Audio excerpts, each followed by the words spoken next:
మనం తింటున్న బువ్వ పల్లెంలకు రావాలంటే దాని వెనుక చాలా కష్టం ఉంటుంది రైతులది. దుక్కి దున్నాలే, ఇత్తనాలు వేయాలి, నీళ్లు పెట్టి కలుపు తీసి మందులు జల్లి కోతకొస్తే అప్పుడు వస్తుంది బువ్వ.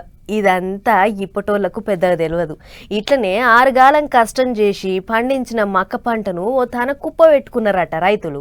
ఇక రేపో మాపో పంట చేతికొస్తుంది అని సంబరపడుతుంటే ఇంతలా గీ పర్షనైంది. చూడుర్రి పాపం ఎంత ఆపతైందో.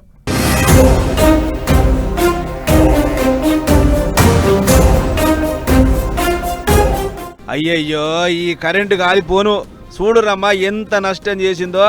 మక్క కంకులకు తలిగి మాడి మసిపోకు చేసింది, రైతు నోట్లో మట్టి కొట్టింది.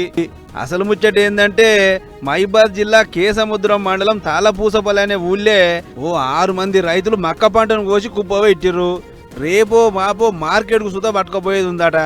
వీళ్ళతో పాటు ఇంకొంతమంది కోస్తానికి తయారున్నారు.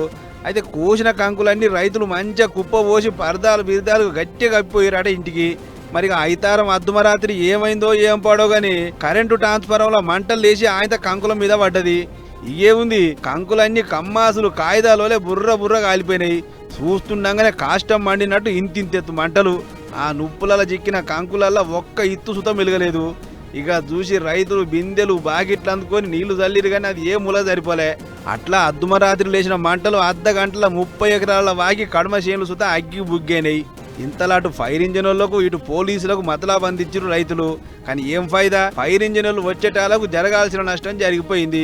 ఇక మిగిలిన పంటనన్నా కాపాడుకుందాం అన్నట్లు మంటలు కిందంగా వాకకుండా ట్రాక్టర్తో దున్నుడు నీళ్లు జల్లుడు. ఒక్క చెర కాదు, మొత్తం 6 మంది రైతులు కోసిన పంట కోస్తానికి తయారున్న 15 ఎకరాల ఇంకో పంట. వీటితో పాటు 40 బోర్లు, వాటి పైప్ లైన్లు, స్టార్టర్లు, మోటార్లు ఆని మాడి మసైపోయినాయట.